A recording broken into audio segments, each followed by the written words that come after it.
Success Insight shares the stories of the people with passion and drive who make things happen in the world. Here's your host, Randy Ford.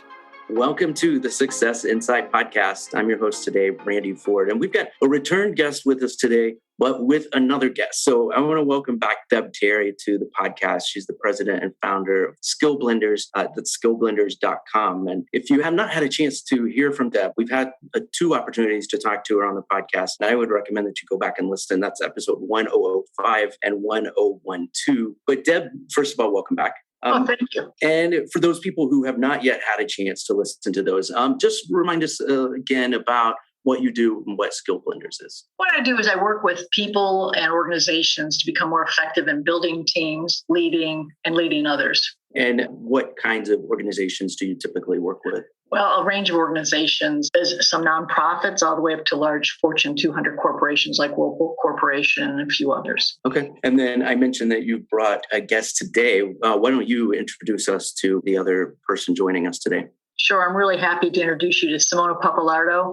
I had the opportunity to meet Simona about 3 or 4 years ago. Our paths crossed. We talked about leadership development and personal effectiveness development. And had the opportunity to work with her and see her success as a people leader as well as a technology leader in her field. Great. Simona, welcome to Success Insight podcast. Thank you, Randy. Thank you for having me today. Why don't you tell us a little bit about you, your organization, and what you do there? So I'm Simona Pappalardo. I am currently Electronics and Electric Assistant Senior Director for Whirlpool Corporation. I am located in Benton Harbor, Michigan. I'm originally from Italy, though, from Milan. And I've been working with Whirlpool for 8 years now. My previous role, and especially the roles where I've been working with that the most, have been in the quality organization for Whirlpool.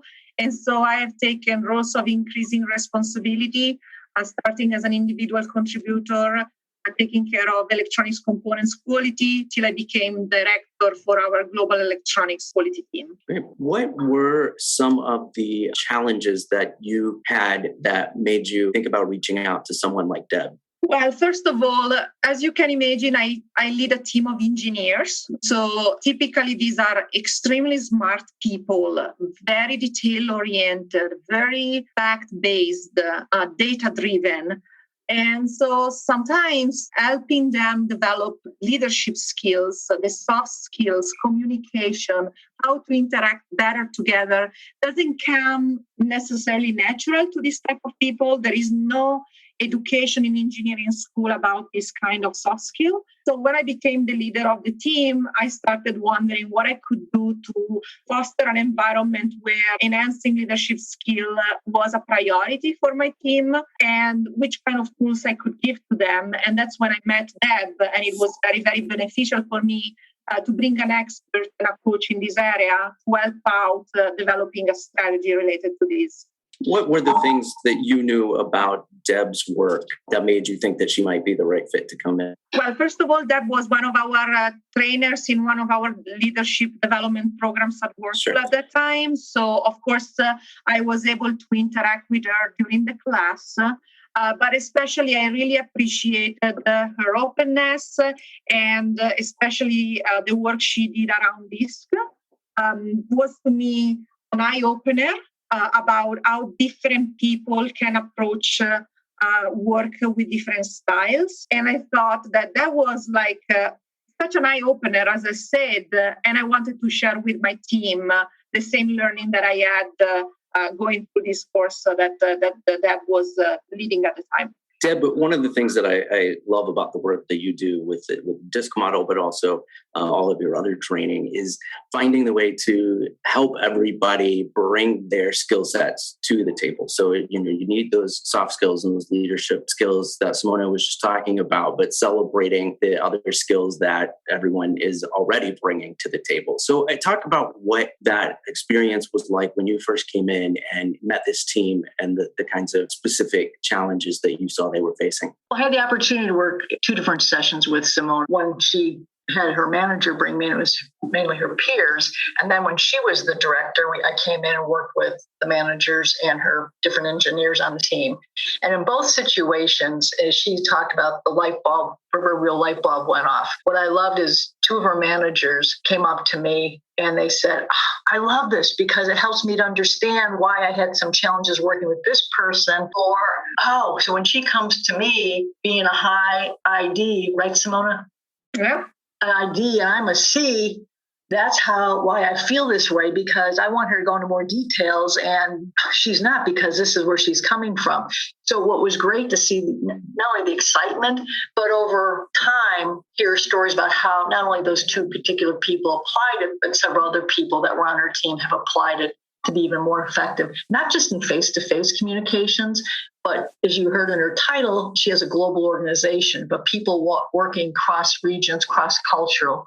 And that was, to me, that was really exciting to see that happen with her team. And that's something you and I have talked about before too, Deb, about how that may not always realize that some of those different strengths and perceived weaknesses that people are bringing are actually just cultural differences geographically, which may not always be clear to people within an organization if they don't step back and think about that. But if I can just jump in there, it goes almost beyond the cross-cultural, because people are people. What DISC does such a nice job of is it looks at fundamental human behavior. So even though I may live in Shanghai, I'm a high C. Behaviorally, it could be very similar to someone sitting in Benton Harbor, Michigan, who's a high C, and they have that understanding. So that's the beauty of DISC. And I think that was the beauty of seeing what's in our organization, because it went beyond the fact of national origins and went beyond that. Yeah, that's great.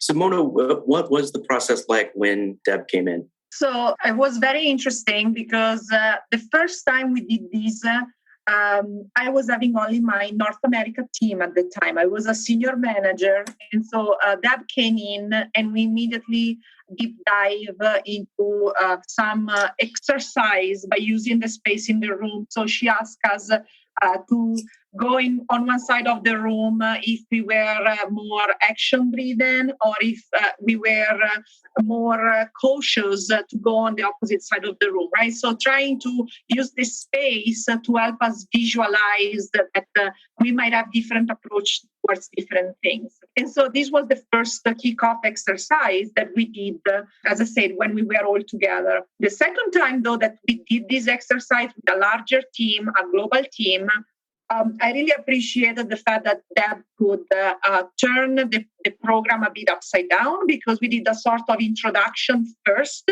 about DISC and what DISC is when we were connected on the phone. So people were prepared when we had done the face-to-face meeting. We brought everyone in, right? And so we repeated the exercise, but at the time, people were already aware of what this was. And so it wasn't anymore necessarily used as an icebreaker exercise, a surprise exercise, but we still used it in a very effective way to instead narrow down exactly the differences and so on. So that was very flexible with us and dealing with, as I said, completely different situation, right? So you mentioned that the second time people knew a little bit more of what to expect. Tell us about any reluctance that some people might have had the first time going into it. You say we're going to be doing this, and there are some people. You mentioned these are engineers who may not think that this is something that's worth their time. Who were some of those people? Don't tell me names, but who were some of those people who were, a little skeptical that this was something they were going to find out? Of course.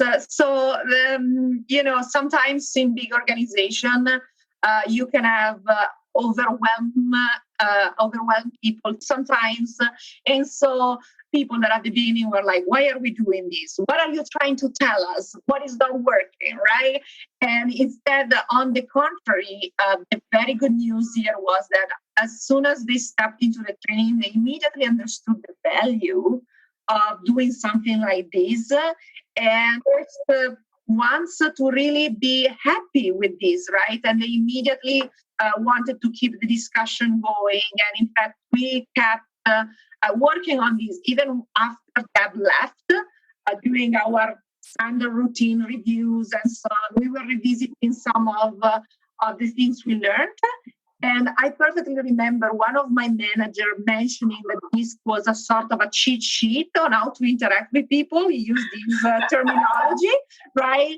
And so the team has started and work like, I see that you want me to get to the bottom line because you are a D, right? But actually, can you give me a bit more time to explain the details? Because I'm a C and I need to get this through you with all of the details, right? And so just calling out certain behaviors as associated with the DISC style help people understand where they were coming from. And they saw an incredible value in doing that. Deb, is that kind of the typical experience that you've seen? I see it fairly often, but I was really thrilled with the openness and the receptivity of her group, because when you have very strong analytical minds of engineers, sometimes they're a little cautious when it comes to this touchy-feely stuff.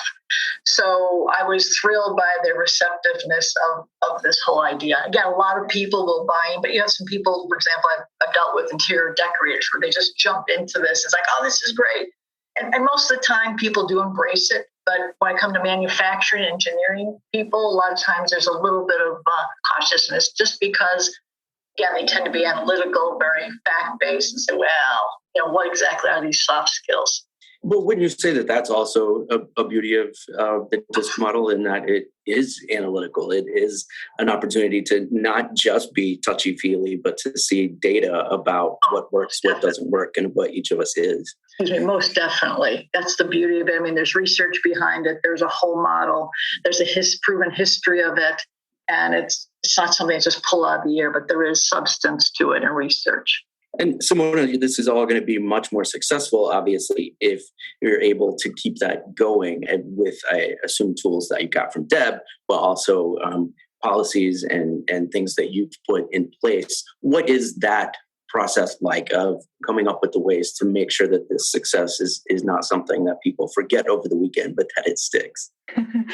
Yeah, I don't. As I was trying to describe, and as Deb tried to describe, DISC is really something that clicked for us. You know what I'm saying? So I don't think there is any way you can go back after you have been explained how this works. You just know, and before you didn't know, right?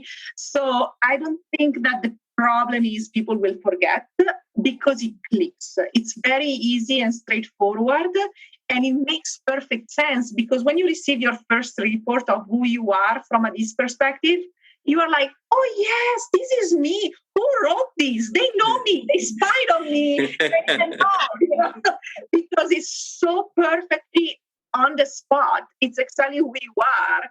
On continuing, though, to use the tools, yes, as a leader, I always have to do it no matter what, right? It's important that repetition helps. You know what I'm saying? So continuing this discussion has been really, really critical, so that the team could see that I was committed to this. And that helps build a lot of trust, right? Because now, if you as a leader are able to explain to your team that you do certain things in a certain way because you're of a certain style, but you know that is one of the different possible styles. So you know that your style is not the best, it's just one of the many, right? And this creates trust, because basically what you're telling the team is, I'm not perfect.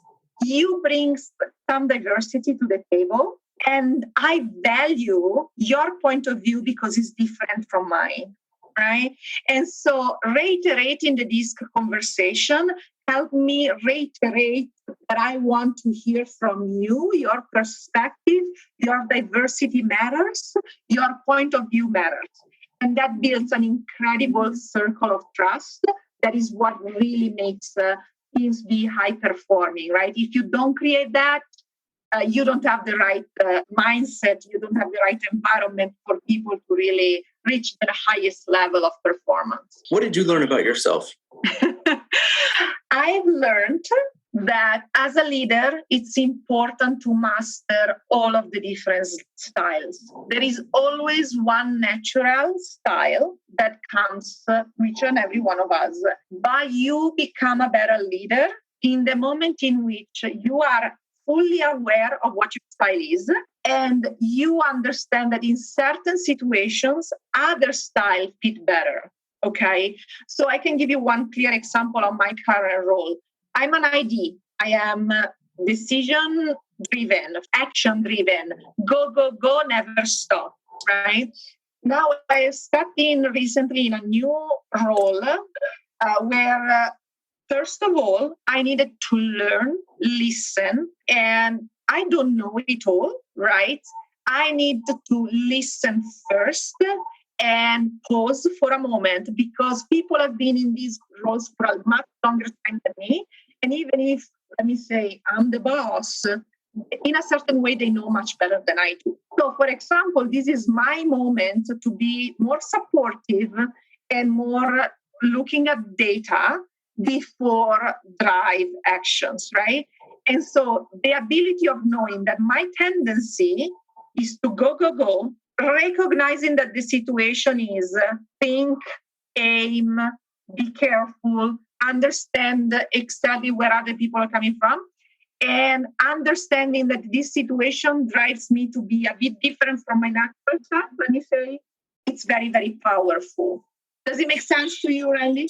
Yeah, absolutely. And I'm curious how then you apply that diversity that you're able to acknowledge and celebrate in a new way when, for example, putting together project teams or knowing who's going to work best together. Is that another practical application that comes from it? Yes. So Deb and I have been talking about this a lot, right? Because we know there is plenty of research that diverse teams deliver better results. What we have also though thought about is not give opportunities to people to expand themselves beyond their natural style, right? I would say that it would be wrong to create a team of 8 people all in the 8 slices of the disc pie, right? Sure. Because that makes it artificial, let me say. It's more about making sure that we have some of the styles represented and especially empowering people. If a team doesn't have an eye, right? Okay, that's the team. But hey, be aware, team, that you don't have that style. So think about these are the aspects that you might be missing. So I am more for not building the teams on purpose using DISC, but more about making the teams as they are aware of where they are from a DISC perspective so that they can understand what are their blind spots. Absolutely. Deb, where do you hope that Simona and her team are in a year? If we were having this conversation again in a year, which would be great, we should do that. But what do you hope they are able to report as further progress? Simona started off talking about using this as a way to build trust, and trust is fundamental for a cohesive team or high-performing team. And just seeing the progress she's made the last couple of years building the team and the different roles she's had, she has worked really hard to build that trust, even though some people maybe have not met each other face to face. And so when you look at the development there, how does she use this as a resource and tool to take her teams to the next level of performance, especially in the roles that she's in, dealing with electronics, electrical systems? Those are fundamental to appliances, as you would imagine. So knowing Simona and how she leads, just to see her continue building on this, to continue to build very cohesive and high-performing teams who achieve the results. I see her doing this and building upon that, and I'm sure she will. She's a very strong leader. That's great. It's great to see how this has worked in practice. Before we go, we always like to do the Insight to Go, which was the opportunity we give for you to recommend anything you want to our audience. It can be something personal. It can be just something that you're enjoying this week. Whatever there is. Deb, why don't you go first? What's your Insight to Go for us? I picked up a book that I was real curious about and finally I'm reading. I'm a big fan of Second City. Growing up in Chicago, I knew a lot about them. It's called Yes And what I love about the book, is their subline says, how improvisation reverses the no but thinking, improves creativity and collaboration. And what I love about it, they take elements of improvisation and comedy if you didn't know what Second City is, it's really the birthplace of this. And they have a wonderful show in Chicago and Toronto and other parts of the U.S. And what they do is they look at what are the different elements of empowerment. How do you tie them to be an effective leader and building teams? So when you say yes and, you use it to build on ideas and to take a chance. And then you leverage the strength of an ensemble, i.e. your team, and you co-create. And you show being authentic. And there's several other elements there. Being a good listener, follow the follower. And it just really is another tool and resource in building strong teams, and also for the leader to be aware of that really they are leading an ensemble. So it's one that I'm really enjoying, as you can tell. That's great. I just made a note of that to make sure that I check it out, especially being in Chicago and knowing the Second City scene as I do too. Simona, do you have an insight to go? I know you told us you won't give us your tiramisu recipe. That's fine. So something that you are willing to share and recommend.